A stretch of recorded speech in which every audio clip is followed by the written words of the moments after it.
Yeah,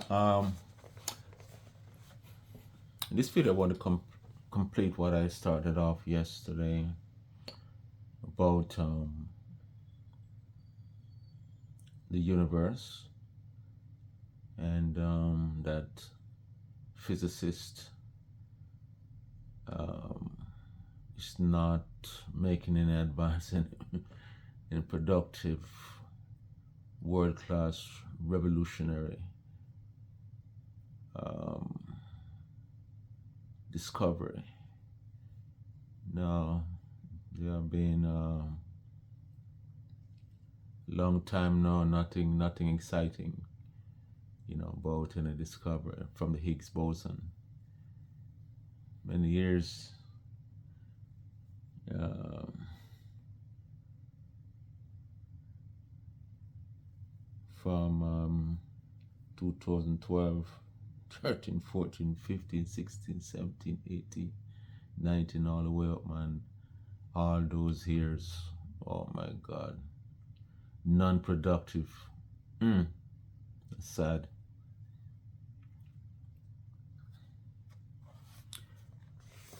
William Lane Craig, Reasonable Faith, Christian Truth, and Apologetics. I'm going to read something that I'm going to finish off with the laws of the various laws of science, and let Sean Carl understand that there are answers to his question, but it won't venture out into to theism or theology to answer his question. He just probably stay within the physics community, trying to, even as I said before, you will never find an answer to his question, because the answer his question cannot be answered by the laws, the fundamental laws of physics themselves. They can't. So I don't know what is he going to do now. You talk a lot about physics, philosophy. So I don't know. Probably consult. You should consult some philosophers. Probably they would help him. Get on answers. And give answers to his questions. You see, even though he's a physicist and he don't believe in any transcendent dimension beyond the universe. But that's where the answer lies, because you see, the universe as a transcendent cause. This massive physical entity that we live in, live within, it was the brainchild of an incredible, powerful, immaterial personal cause. See that? The invisible, the immaterial give cause to this massive material object. It's incredible. And abstract entities, the laws of maths, So they should really give it a thought, and just to just defiant and resistant to the whole notion that there is more to the physical cosmos than what they're accustomed to. I don't understand, but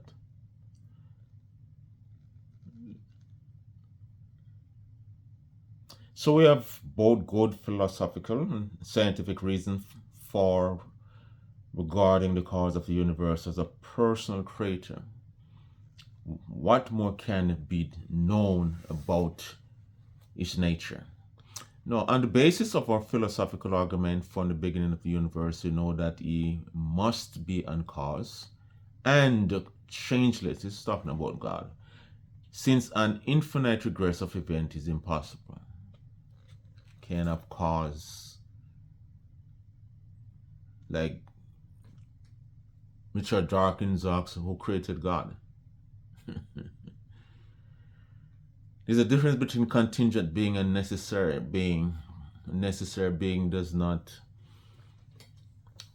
have cause. It's just self-explanatory, but it is not. It has no prior cause.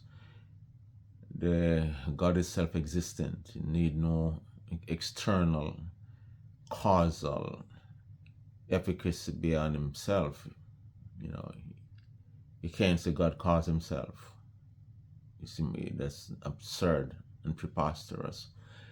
So God always exists necessarily, and he has no derivative, he has no derived being, he has no contingency. We are contingent being, we have derived being from this necessary being. Even if God was causally active prior to the creation of the universe in some sort of metaphysical time, say creating spiritual realm, there must still be a beginning point to his activity and ends to change. Otherwise, one would have an infinite regress of event, which is impossible. Who created God? Who created God? Who created God? Who created God? Stuff like that, and it will lead to nothing. And as C.S. Lewis said, it's like seeing through everything. And if you're looking through everything, it's just an illusion. There has to be a hand mover. There has to be a hand cause, and that's what God is. If not, then the infinite regress. You just started an infinite regress, which is impossible.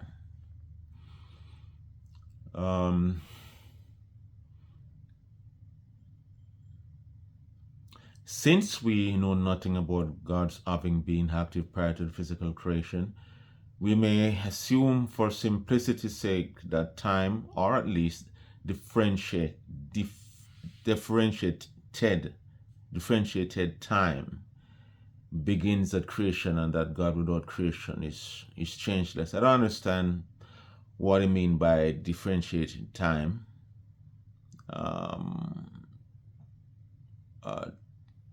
I guess time that we are not accustomed to, some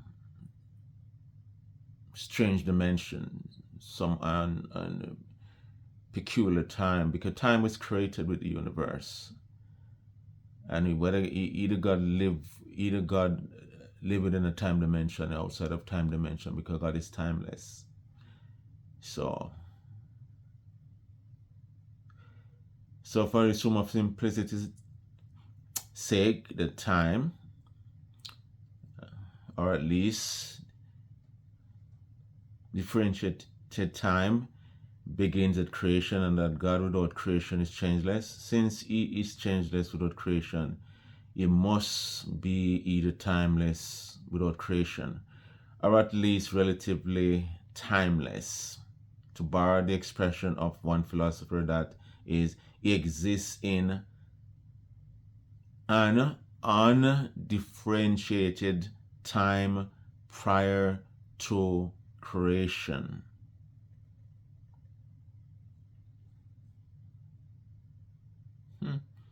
Since he's causally related to the world, he must be in time subsequent to the creation, giving the flow of time as it, in some sense, real. So before God created all things, he didn't exist within any time as we perceive or experience time. And after he created the world, then we start to experience time, go through the tense of time, past, present, and future. So there are got aware of the different time. There's a past, there's a present, and there's a future. So presentism is wrong. is not, presentism is just, the very present is the only thing that exists. You know, the present exists right now. There's no past and there's no future.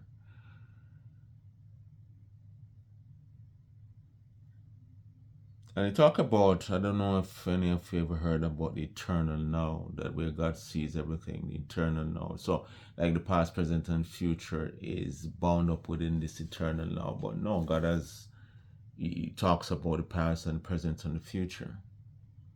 So they're very tens of time, or tens of time.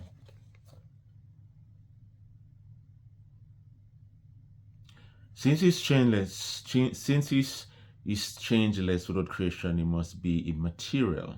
Since matter inherently involves change, being immaterial, he must be spaceless as well as timeless. Since he created the universe from nothing, we know that he must be enormously powerful, if not omnipotent.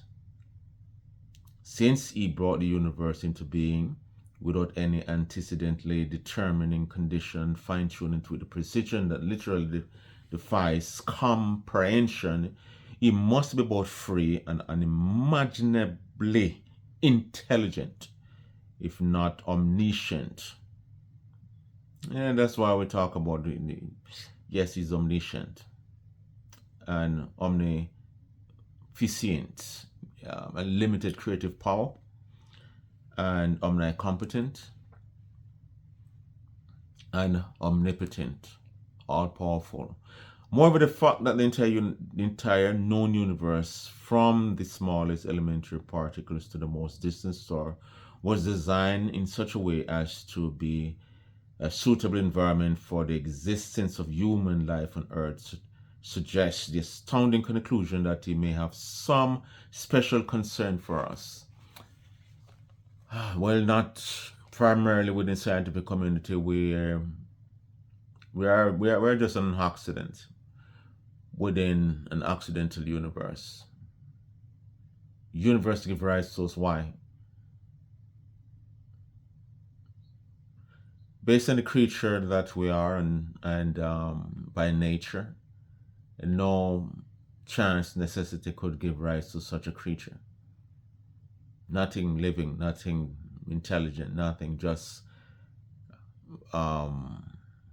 erosion, mudslide. That's it, man. Nothing like on this level.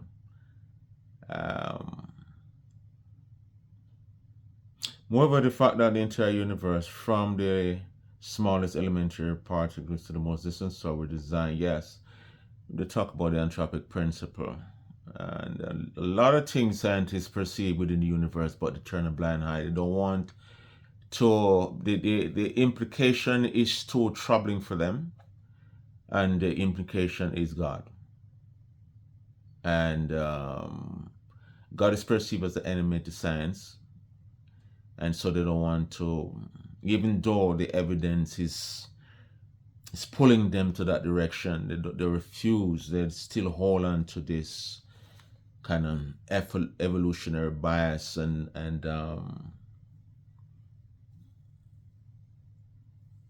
this evolutionary assumption. They refuse because there's no other alternative.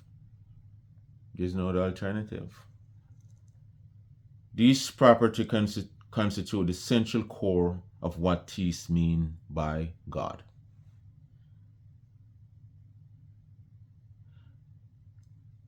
The book of Genesis declares, in the beginning God created the heaven and earth. For thousands of years, mused Robert Jastrow, people who have believed this statement have known the truth, which scientists have discovered only within the last 50 years. From the rationalistic scientist and we may add philosopher, the story ends, smiled Jastrow, like a bad dream. This is what he said. He had scaled the mountains of ignorance. He is about to conquer the highest peak. As he pulls himself over the final rock, he is greeted by a band of theologians who have been sitting there for centuries. for centuries. The beginning of the universe declared by revelation, established by philosophy, and confirmed by science, thus points beyond itself to God, its personal creator.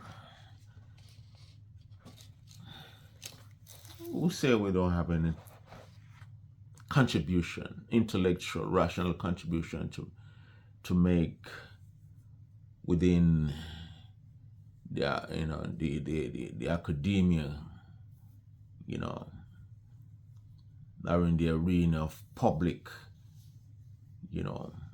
intellectual and scientific discussion and all of these things. They left us out.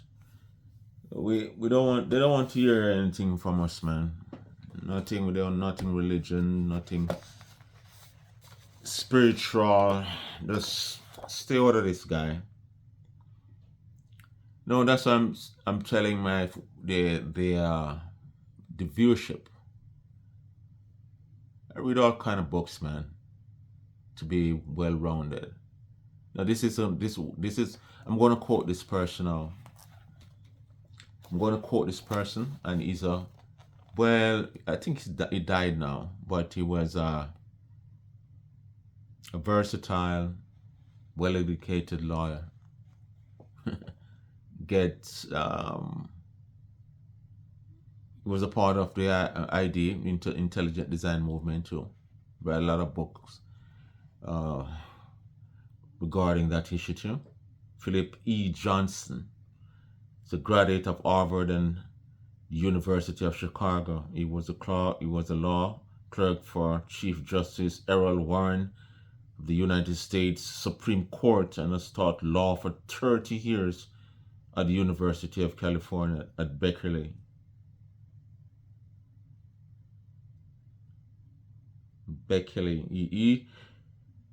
His other books are Darwin and Trial and Defeating Darwinism by Opening Minds.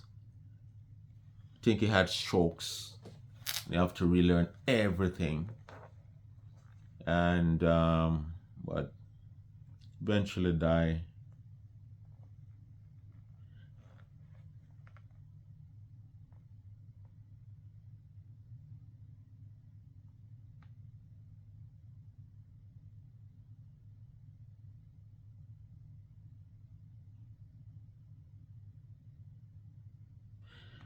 It is misleading to say that there is a conflict between creation and evolution.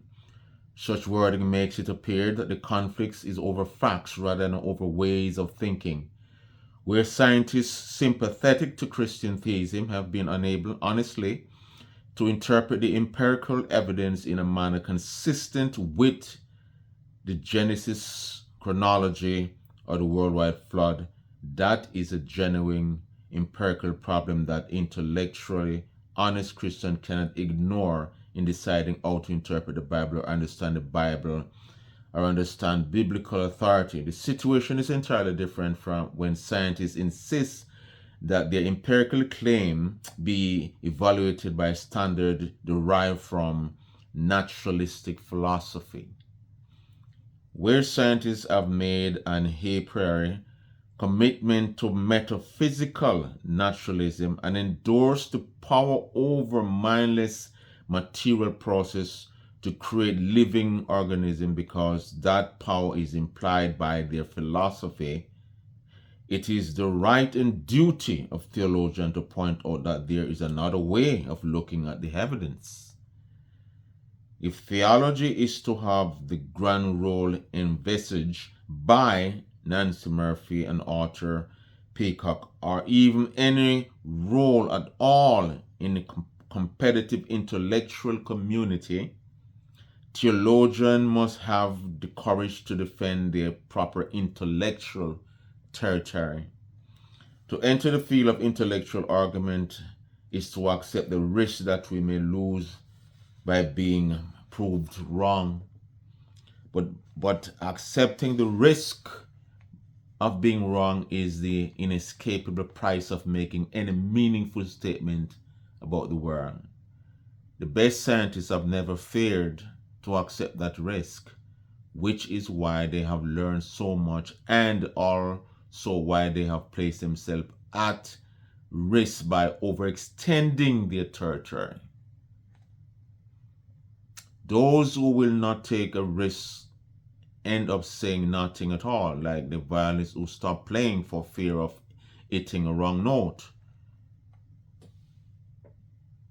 If Christian theists can summon the courage to argue that pre-existing intelligence really was an essential element in biological creation, and to insist that the evidence be evaluated by standard that do not assume the point in dispute, then they will make a great contribution to the search of truth, whatever the outcome.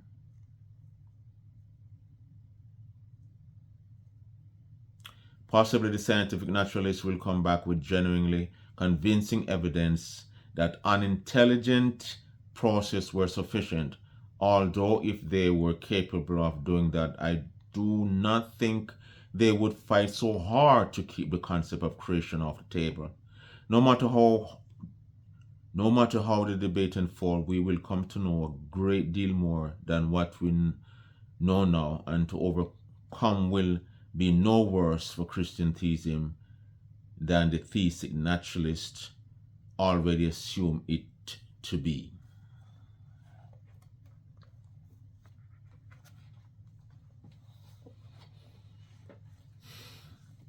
Stiff resistance against where the evidence is leading, and they'll do everything within the educated intellectual arena. They'll do everything to keep a theologian, and they don't want to hear what the theists have to say. And if they do, they will just probably pretend of hearing, but they don't take us seriously.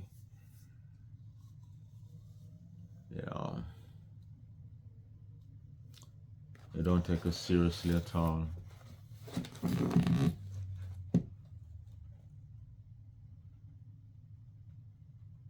They should, because we have the answer that they're looking for, and the place that they're looking for these answers, they will never find it.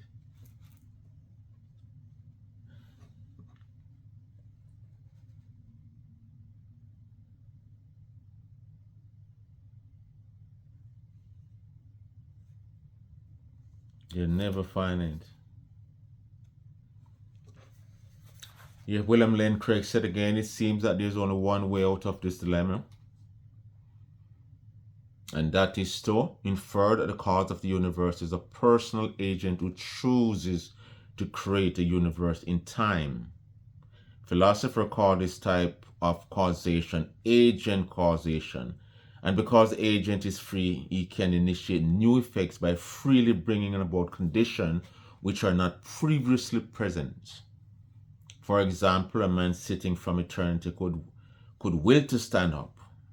Thus, a temporal effect arises from an eternal existing agent. Similarly, a finite time ago, a creator endowed with free will could have willed to bring the world into being at that moment. In this way, God could exist changelessly and eternally, but choose to create the world in time. By choose, one need not mean that the creator changed his mind about the decision to create, but that he freely and eternally intends to create a world with a beginning. By exercising his causal power, he therefore brings it about that a world with a beginning comes to exist. So the cause is eternal, but the effect is not. In this way, then, it is possible for the temporal universe to have come to exist from an eternal cause, through the free will of a personal creator. When science first discovered that the universe at the beginning, the whole Aristotelian understanding and cosmology that the universe is eternal, and science come to negate that, to refute that universe. Even Einstein, cosmological constant was a fudge factor that he, because the implication of a God, so he didn't want that to be. So he used a fudge factor to kind of to dismiss the whole concept of a beginning of the universe. And even though these physicists are their endeavor is to discover the the brute facts about the universe, regardless of what the facts are, you're to discover these things and make them known. But when they come face to face with the truth that the universe at the beginning, they want to do things. They want to change certain things and tweak certain things because they didn't like the implication of where things were going. So they want to put a stop. Want to close that passageway, want to close that door. No, no, no, no, no. As a philosopher, we can't allow divine foot through the door. You know, and but the implication was too powerful, was so strong, and the evidence is there scientifically. The universe actually has a beginning, and they call it the Big Bang. And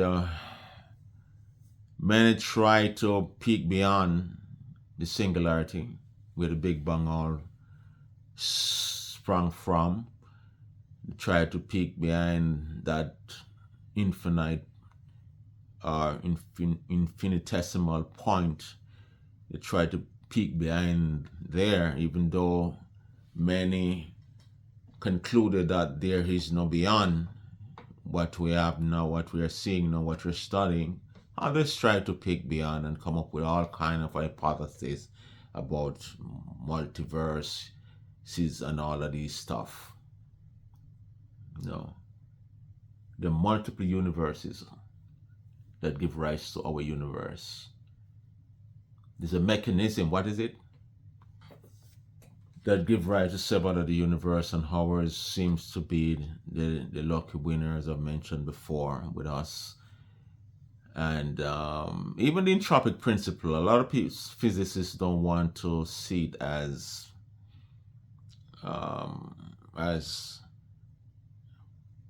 design.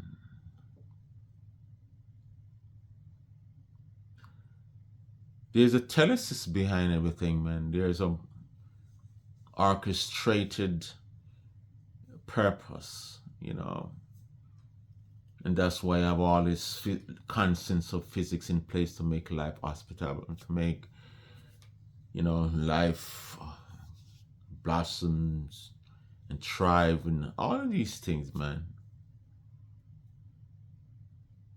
All of these very, very, very fundamental. And so this theophobia within the scientific community, man, they need to overcome that, man. God is not. Why they pursue God as antithetical to science is beyond me. And the foundation, scientists were all Christians, yet they revolutionized science. They did great science par excellence. God wasn't an hindrance to their progress. You know what they said? They said that the universe, what we're seeing, is created by a powerful being. Now we're going to use experimentation and all of these things to see how he did it, how we create atoms, atomic particles, the Higgs boson, and all of these things. And the orderly, law-like universe that we are in, and it's these things are evident to us. We see that we use these laws to understand a lot about the universe because these laws presuppose a lawgiver, and Shankar need to understand that these laws are not here by spontaneous generation. You know, it just happened to be brute fact. It's amazing. I don't know how comes he doesn't view these laws of as brute fact, because most of the things that he talk about you with universe and within universe are just brute fact. Don't search for any um, causal explanation behind these phenomena. And but he realized intuitively that commonsensically, you know, the laws require a lawgiver. This it's a common sense thing. Laws require a lawgiver. The universe is extremely orderly, and the physics, the chemistry, and all of these things, without the consistency within the universe, the uniformity of nature, you know, there wouldn't be any physicists, cosmologists, astrophysicists, astronomer. Talk about repeatability. Repeatability. We have to observe, you know, put things to the test. I've seen a picture of the Higgs boson, and I guess I'm not a physicist, so my eyes are not trained to see how they know what the field's supposed to be like and look like for them to discover what the Higgs field is. How they know that? And to me, when I look on it, it was just some nebulous, opaque, shadowy silhouette or something like that. But they see that, oh yeah, we have discovered the Higgs boson. We have discovered the Higgs field. You know, they are trained. Their eyes are trained for the. I guess you know they know what they're looking for.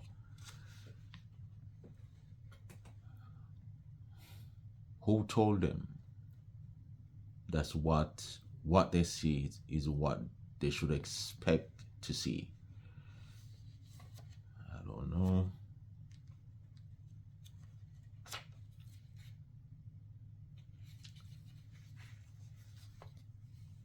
I was reading about some laws. I stopped at the law of mathematics. The last one, the laws of physics. Now I'm going to read a little about the laws of mathematics and logics and the uniformity of nature. Notice that the laws of physics are highly mathematical in nature. They would not work if they were not also laws of mathematics. Mathematical laws and principles include rules of additions, transitive property, the communicative properties of addition and multiplication, binomial theorem, and many others. You know, when going to school, I've been taught that there's a difference between arithmetic and mathematics. Arithmetic and mathematics. Mathematics deal with the general theory and principle of maths. Arithmetic deal with the practicality of maths. So mathematics is more theoretical. It states how things supposed to be. Then arithmetic has to do with the practicality of maths, dealing the add and subtract and division and all of these things. That's arithmetic. Like the laws of physics, some laws and properties of mathematics can be derived from other mathematical principles. But unlike the laws of physics, the laws of mathematics are abstract. They are not attached to any specific part of the universe. It is possible to imagine a universe where the laws of physics are different, but it is difficult to imagine a consistent universe where the laws of mathematics are different. You go to Jupiter, 2 plus 2 is still equal 4. You go up to Alpha Centauri, the same. Anywhere you go within the universe, even beyond the universe, 2 plus 2 equals 4. Can you imagine if the maths was arbitrary? What would happen? A matter of fact, that's what we're taking place through this whole woke nonsense. Black maths, white maths, Filipino maths, and all this foolishness. Maths is just maths, man. White men learn it, black men learn it, Indian men learn it. It doesn't matter where you come from, which country, which the ethnicity you come from. Mathematics is mathematics. Arithmetic is arithmetic. Why they make these kind of come up with all this preposterousness about these things, man, is like, it's unbelievable. The law of mathematics are an example of a transcendent truth. Mathematics is grounded in God's nature. It's grounded in it. It's God being, or you can put it in God. It's part of God mental makeup. It's there. And we have a concept. We're created with the capacity to do maths. Some people better than others. Some people have the gift, grand and glorious gift of maths, become mathematicians.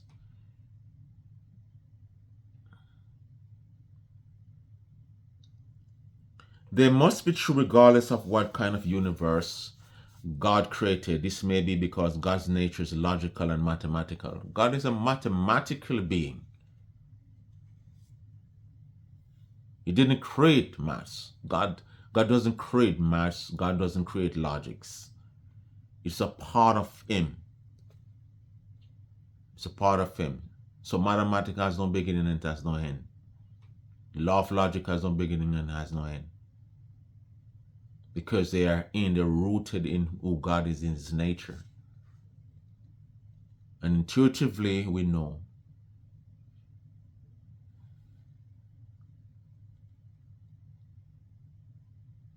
Thus, any universe he chooses to create would necessarily be mathematical in nature. The secular naturalist cannot account for the laws of mathematics in an atheistic worldview. A materialistic reductionist cannot account for these metaphysical entities. They can't, because everything is material and these things are not material. They transcend materiality. The abstract entities. So something else has to ground them. And they cannot be quantified by the fundamental laws of physics. As a matter of fact, they're foundational to the laws of physics and the laws of the universe. Yep. If there was, if the capacity for maths was not endowed by the creator, no physicist could do physics.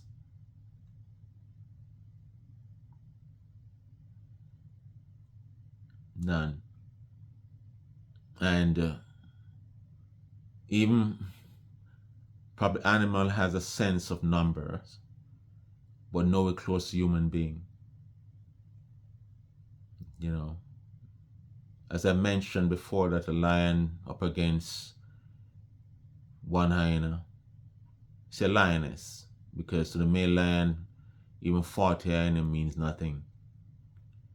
But to a lioness, one hyena stands his ground, eating his meat. Two hyena stands his ground. Yeah. I know that there's two, but I can take care of them. Three, come. Four, then things start to change now, because you understand that, you probably have to hop on out of here, because the numbers are increasing here, and then by 10 you have to run. It's outnumbered, man. So yeah, so they cannot account for that. Philosophical materialism cannot account for that. Certainly you would believe in mathematics and would use it. Anybody who doubt these things as metaphysical, you know, they can even if they doubt these things, they use them. They, no human being can go through life without using maths. It's foundational to us. It's inherently a part of us. So certainly he would believe in maths and would use maths, but he is unable to account for their existence. Just like morality. As I said before, an atheist can deny that they can live a moral life, but ground where do morals come from? Where how can we ground them? In what or in whom? You know, and morals are expression of the nature of God. Also, they're not physical things, just like mathematics. But she is unable to account for the existence of mathematics within a naturalistic framework, since mathematics is not a part of the physical universe. So the fundamental laws of the universe cannot account for mathematics. They need mathematics to understand them, to work with them. However, the Christian understand that there is a God beyond the universe and that mathematics reflect the thoughts of the Lord. Understanding maths is, in a sense, thinking God's thought after him, through, though in a limited, finite way, of course. Some have supposed that mathematics is a human invention. It is said that if human history had been different, an entirely different form of maths would have been constructed, one with alternative laws, theorems, axioms, etc. But such thinking is not consistent. Are we to believe that the universe did not obey mathematical laws before people discovered them? Did the planet orbit differently before Kepler discovered that formula? Clearly, mathematical laws are something that human beings have discovered, not invented.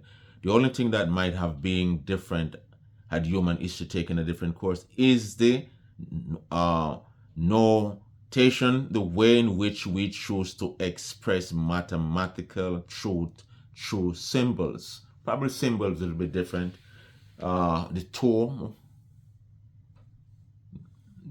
our right two, the number two, probably that could be different.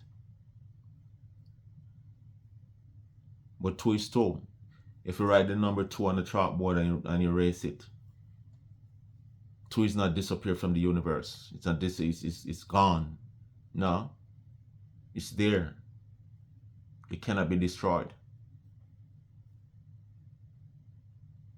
The symbols are just a physical representation of these immaterial realities.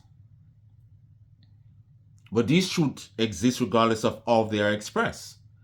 Mathematics could rightly be called the language of creation. Of course, it is a language of the universe.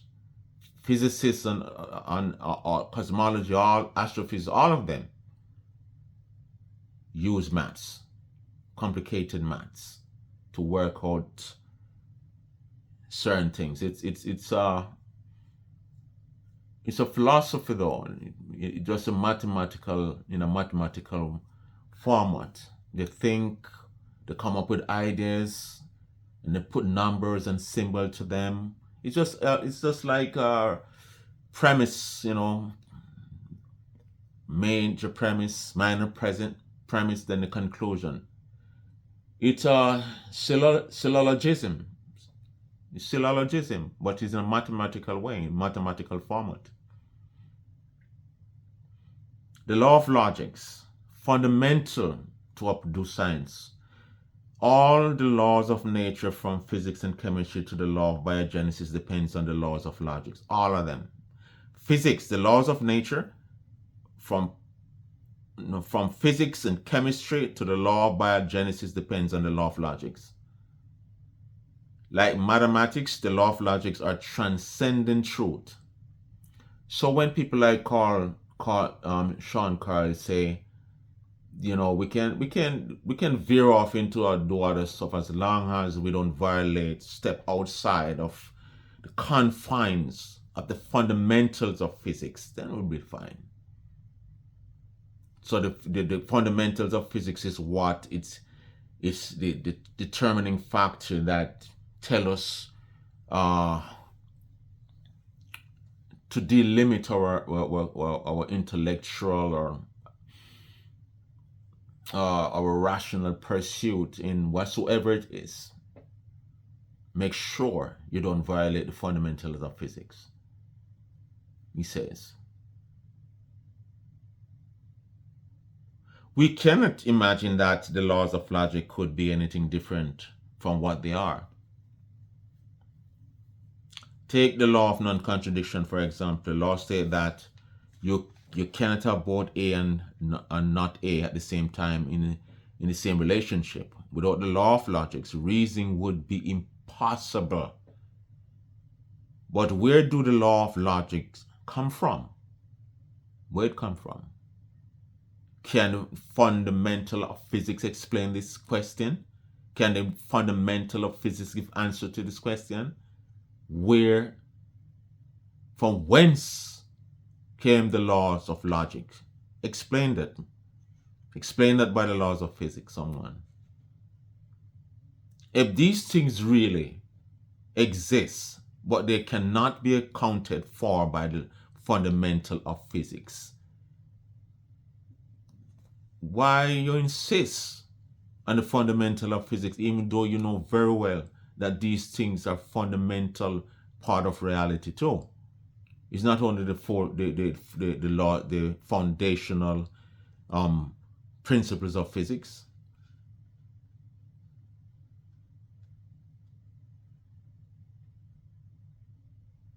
The atheist cannot account for the laws of logic, even though he or she must accept that they exist in order to do any rational thinking. Even in an attempt to disprove the law of logic, you're using them, the law of logic. You're using the laws of logic to disprove the law of logic. You can't disprove the law of logic. The police are taught, they govern the way we think and reason meaningfully, rationally, reasonably. Without the law of logic, there could be no physics, no science, no scientific endeavor to understand. All you're going to know, or you're going to reason rationally to a conclusion and use your maths to come to a conclusion and predict. Mathematical prediction is rooted in the laws of logic. They make mathematical prediction about the Higgs boson, and they eventually discovered after how many years of hard years labor. Think over 40 years. You see that? Over 40 years. Over 40 years, man, they labor to find it, man. It's all require logics, though. Logics, rational, deep, rational, and foundational thinking.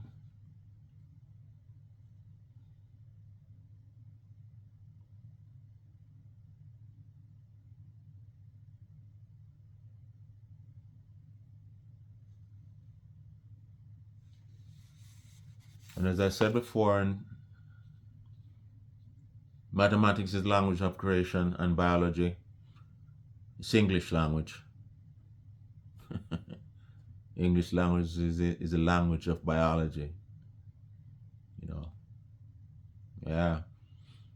And that's not necessarily a metaphor to one correspondence. Your entire body, my entire body is a genetic book written using 4 alphabets. Let's see with the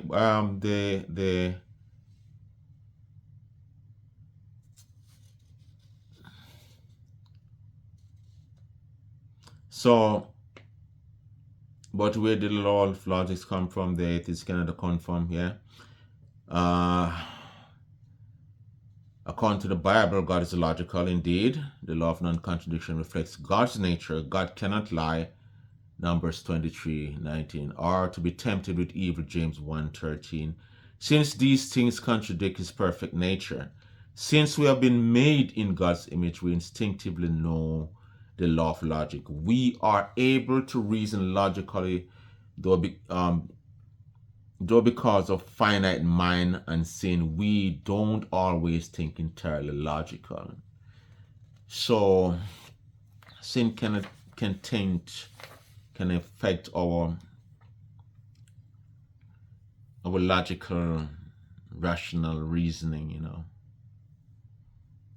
But we do well nonetheless.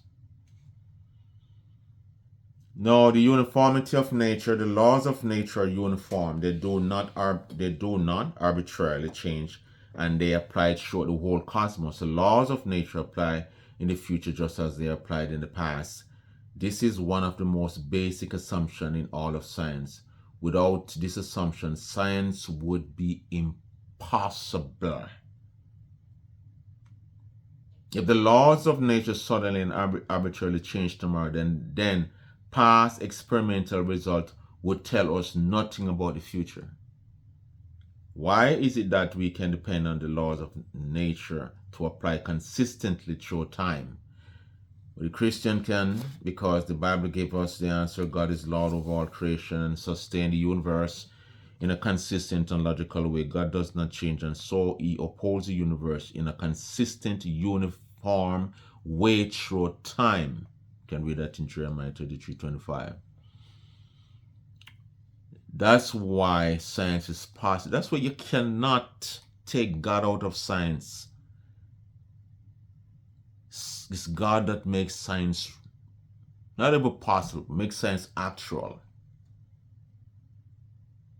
And to remove the principium, the fundamental ground from underneath science,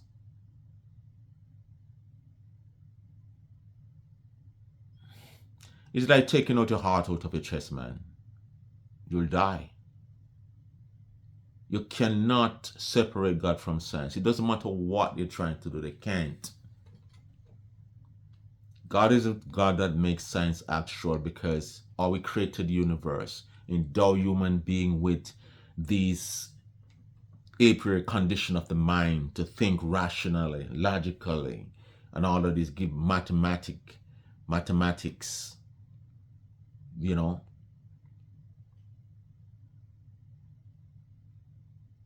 God is the one. The very principium.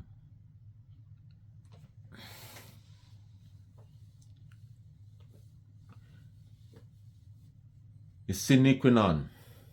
Is the sine qua non of science, without which not. If you cannot take God out of science, you can't. It is a sine qua non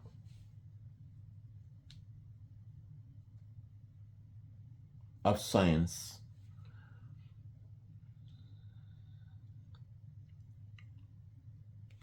We have seen that the laws of nature depend on other laws of nature, which ultimately depend on God's will. Thus, God created the laws of nature in just the right way so that the laws of chemistry would be correct so that life can exist. It is doubtful that any human would have been able to solve such a complex puzzle, yet the Lord has done so. The atheist cannot account for these laws of nature, even though he agrees that they must exist, for such laws are inconsistent with naturalism, yet they are perfectly consistent with the Bible. We expect the universe to be organized in a logical, orderly fashion to obey uniform laws because the universe was created by the power of God. See that? Jason Lies, astrophysicist. That is his own argument. So,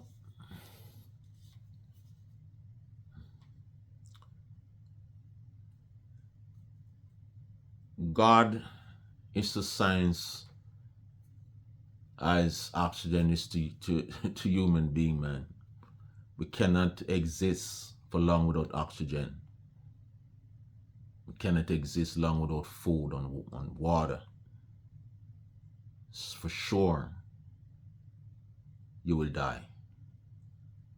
If you are deprived of any of these fundamental ingredients, you will certainly die.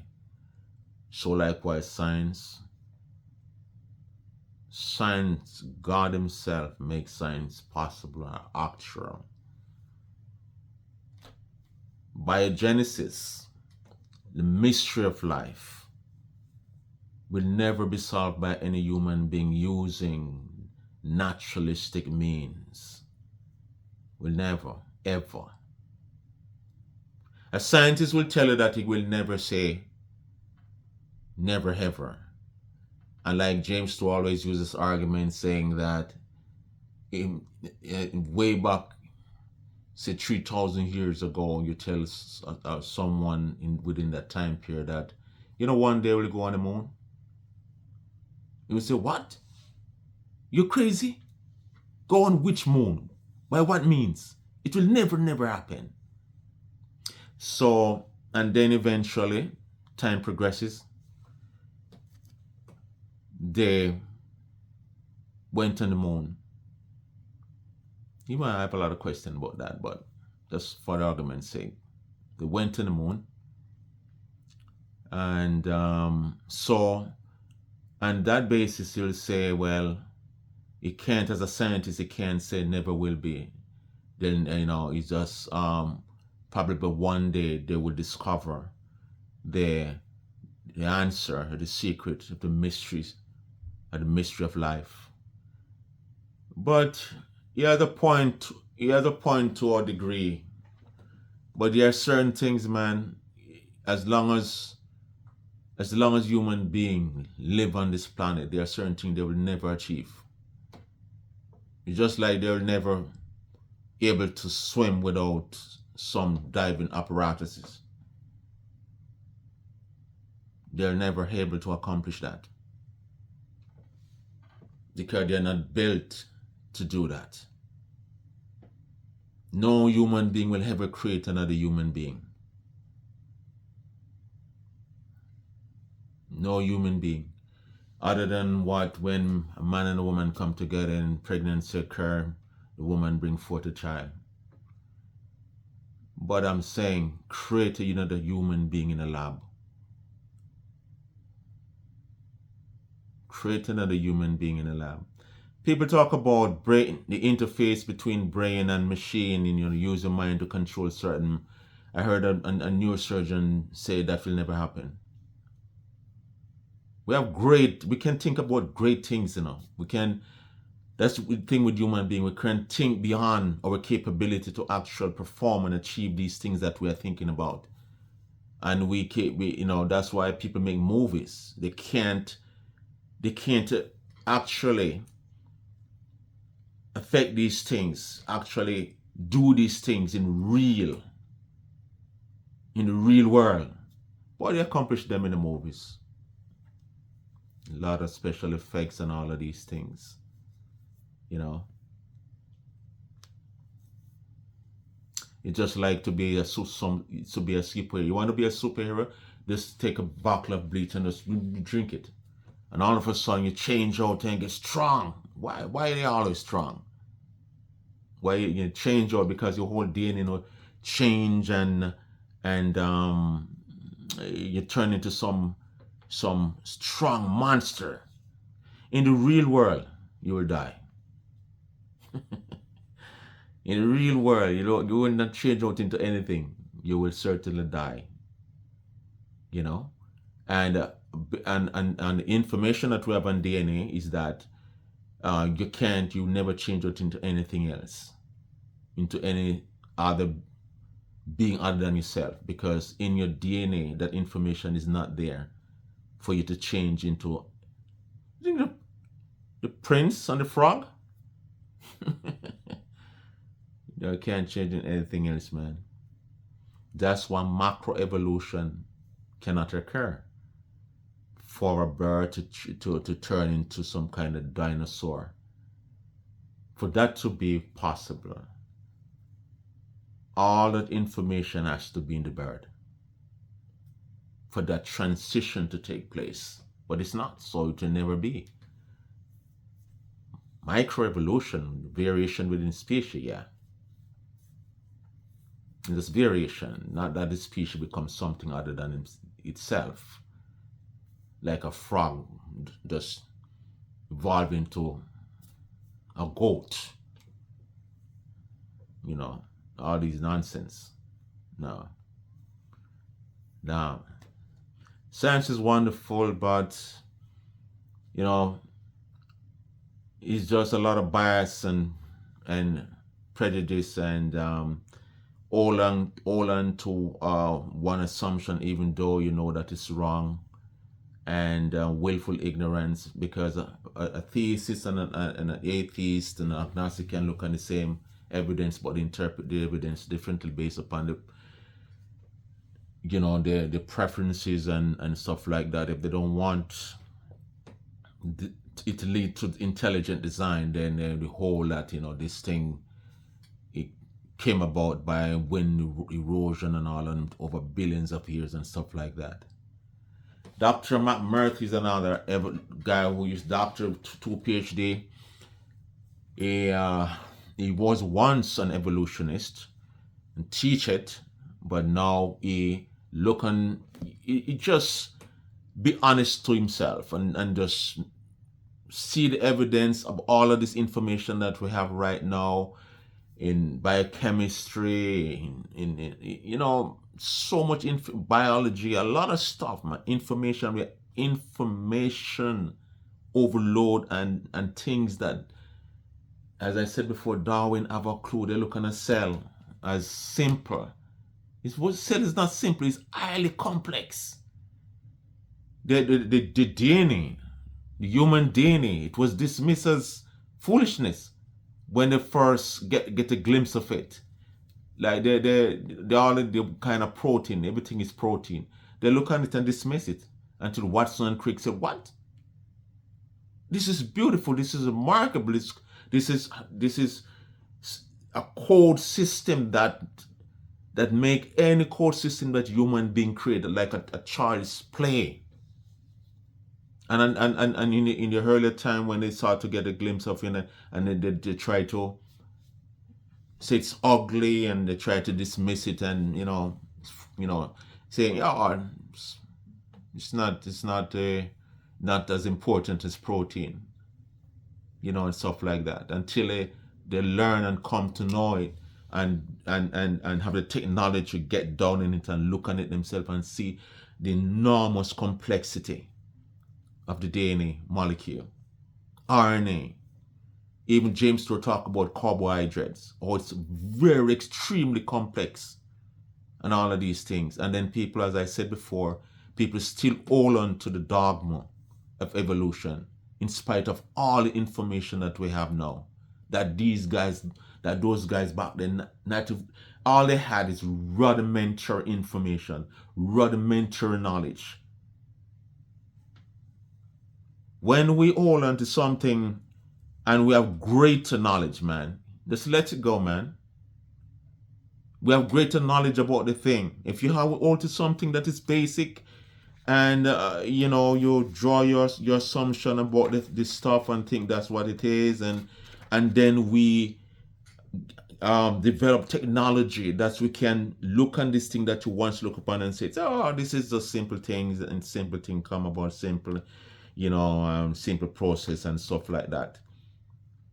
And when I open the reservoir of information and knowledge about this thing that you call simple and like almost insignificant, you're still going to hold you're still going to hold to that idea that this thing is simple and rudimentary and no great, no big deal.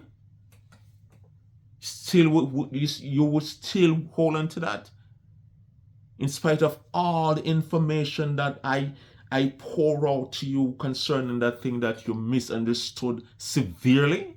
Come on, man, it's the same thing. It's the same thing with evolution and the intelligent design movement and atheism.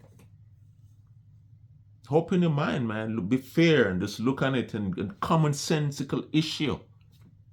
It's a commonsensical issue, man. That dogma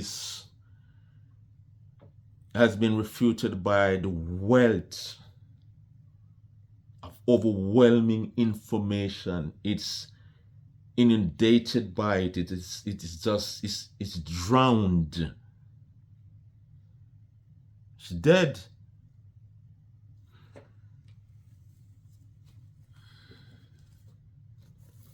Don't be afraid of God, man. The God is not somebody you should fear.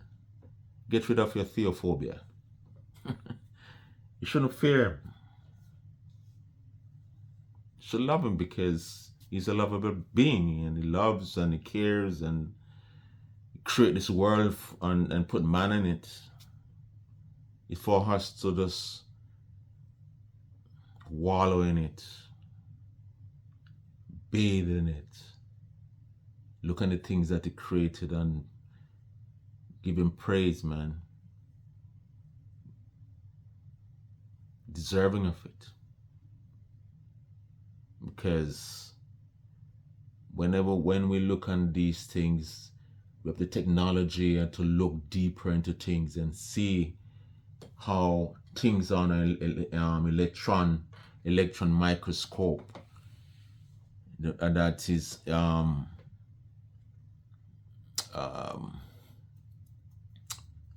the how to use it now, the magnified, the high level magnification, to bring it up and like you can see what a sugar grain look like. When you look on these things, man, on a big hub and on a larger scale, things just look neat.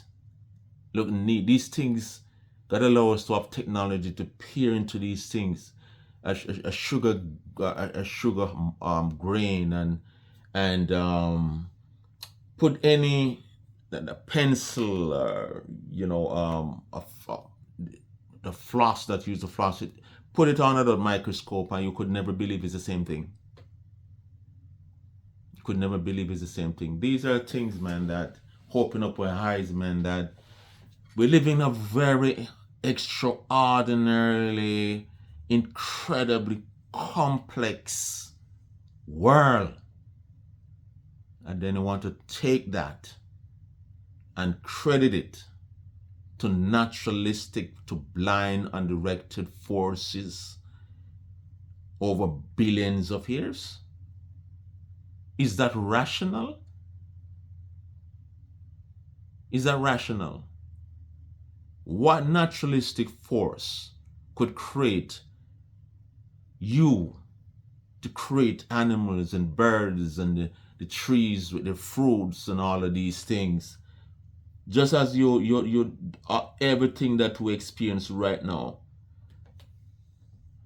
everything that we're looking all the, go travel anywhere over the world, will never ascribe these things to the naturalistic force.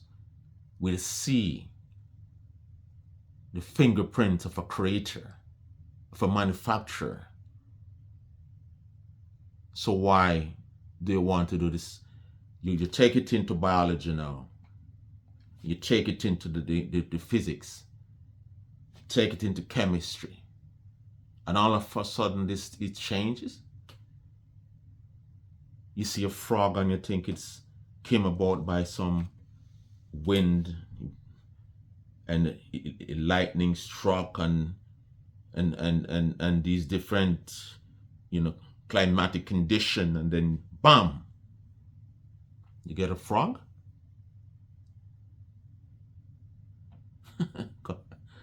Come on, man, think. Once more, I leave you at that. Viewers and subscribe, man. Let's have some good scientific talk. Next, I'll do Roger Penrose and his understanding of consciousness. Out now.